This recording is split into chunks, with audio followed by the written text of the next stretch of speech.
Hello friends, welcome to Smile Talk paramedical channel. Friends, GNM nursing ಏನು ಒಂದು revaluation ಆಗಿ 1 month ಆಗ್ತಾ ಬಂತು. ಕಂಪ್ಲೀಟ್ ಆಗಿದೆ, ವ್ಯಾಲ್ಯೂಯೇಷನೇ ಕಂಪ್ಲೀಟಾಗಿ 1 ಮಂತ್ ಆಗ್ತಾ ಇದೆ.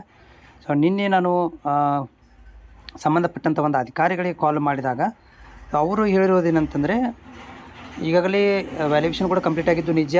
ಆದರೆ ರಾಜೀವ್ ಗಾಂಧಿ ಯೂನಿವರ್ಸಿಟಿಯಿಂದ ನಮಗೆ ಡಾಟಾ ಸಿಕ್ಕ ತಕ್ಷಣ ನಾವು ಆಫಿಷಿಯಲಿ ಡಿಕ್ಲರೇಷನ್ ಮಾಡ್ತೀವಿ, ಆಫಿಷಿಯಲ್ ಅನೌನ್ಸ್ಮೆಂಟ್ ಮಾಡ್ತೀವಿ, ಆಫಿಷಿಯಲ್ ಲಿಂಕಲ್ಲಿ ಕೂಡ ಅದನ್ನು ಅಪ್ಡೇಟನ್ನು ಮಾಡ್ತೀವಿ.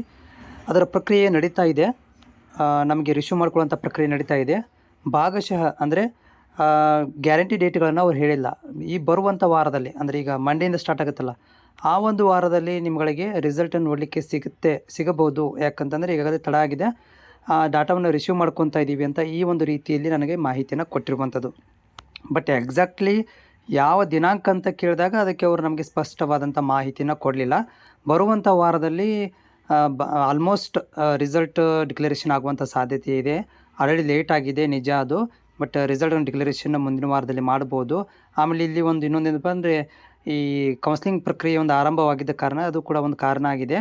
ಸೊ ಹೀಗಾಗಿ ಅದನ್ನು ಬೇಗನೆ ರಿಸಲ್ಟ್ ಡಿಕ್ಲರೇಷನ್ ಮಾಡಲಿಕ್ಕೆ ನಾವು ಆಲ್ರೆಡಿ ರಿಕ್ವೆಸ್ಟನ್ನು ಮಾಡ್ಕೊಂಡಿದ್ವಿ. ಆದರೆ ಅದು ಬರುವಂಥ ವಾರದಲ್ಲಿ ಏನಾದರೂ ಆಗಬಹುದು ಅಂತ ಹೇಳಿ ನನಗೆ ಮಾಹಿತಿ ಕೊಟ್ಟಿರುವಂಥದ್ದು. ಬಟ್ ಇಲ್ಲಿ ಎಕ್ಸಾಕ್ಟ್ಲಿ ದಿನಾಂಕಗಳನ್ನು ಅವರು ನಿಗದಿ ಮಾಡಲಿಲ್ಲ. ಅದು ನಾನು ಮೊದಲಿಂದನೂ ಕೂಡ ಅವರು ಸಂಪರ್ಕದಲ್ಲಿ ಅವರು ಎಂದೂ ಕೂಡ ನನಗೆ ದಿನಾಂಕಗಳನ್ನು ಕೊಡೋದು ಇಲ್ಲ. ಯಾಕಂತಂದರೆ ಅವ್ರಿಗೆ ಗೊತ್ತಿಲ್ಲ ಯಾವ ದಿನಾಂಕಕ್ಕೆ ಯಾವ ರಿಸಲ್ಟ್ ಮಾಡಬೇಕಂತ. ಅದು ಡಾಟಾ ಬರ್ತದೆ ಅವತ್ತು ಯಾವ ಡಿಕ್ಲರೇಷನ್ ಮಾಡಿ ಅವತ್ತು ಸೈ ಮಾಡಿ ಪಬ್ಲಿಕ್ ಮಾಡಿಬಿಡ್ತಾರೆ. ಅಂಥ ಒಂದು ಪದ್ಧತಿ ನಮ್ಮ ಪ್ಯಾರಾಮೆಡಿಕಲ್ ಬೋರ್ಡ್ ಆಗಿರ್ಬೋದು, GNM ನರ್ಸಿಂಗ್ ಬೋರ್ಡಲ್ಲಿ. ಅಂದರೆ ಇವರಿಗೆ ಅಡ್ವಾನ್ಸ್ ಆಗಿ ಯಾವುದೇ ಮಾಹಿತಿಗಳು ಎಕ್ಸಾಕ್ಟ್ಲಿ ಡೇಟ್ ಅಂತ ಗೊತ್ತಿರೋಂಗಿಲ್ಲ. ಯಾಕಂದರೆ the board is depends upon others. ಬೇರೆಯವ್ರ ಮೇಲೆ ಡಿಪೆಂಡ್ ಆದರೆ ಇದೇ ಥರನೇ ಆಗುತ್ತೆ ಪ್ರಾಬ್ಲಮ್. ಹೀಗಾಗಿ ಇವರು ಕೂಡ ಮುಂದಿನ ವಾರ ಅಂತ ಹೇಳಿದ್ದಾರೆ, ಕಾದು ನೋಡೋಣ. ಮುಂದಿನ ವಾರ ಅಂತ ಹೇಳಿದ್ದಾರೆ, ಕಾದು ನೋಡೋಣ. ಮುಂದಿನ ವಾರ ಬರುತ್ತೆ ಅಂತ ಒಂದು ಆಗ್ಬೋದು ಅಂತ ಹೇಳಿದ್ದಾರೆ.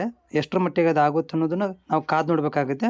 ಅದೇ ನಿನ್ನೆ ನಾನು ಒಂದು ಹಿಂದಿ ಚಾನಲಲ್ಲಿ ಕೂಡ ಅಪ್ಡೇಟ್ ಮಾಡಿದ್ದೆ. ಬಟ್ ಕನ್ನಡದಲ್ಲಿ ಲೈವಲ್ಲಿ ಬಂದಾಗ ಕೂಡ ಹೇಳಿದ್ದೆ ನಾನು. ಆದರೆ ವಿಡಿಯೋ ಸಪ್ರೇಟಾಗಿ ಮಾಡೋದನ್ನು ಮರ್ತಿದ್ದೆ. ಬಟ್ ಮುಂದಿನ ವಾರ ನಾವು ಆಕ್ಸೆಪ್ಟೇಷನ್ ಮಾಡ್ಬೋದು ರೀ ರಿಸಲ್ಟನ್ನು.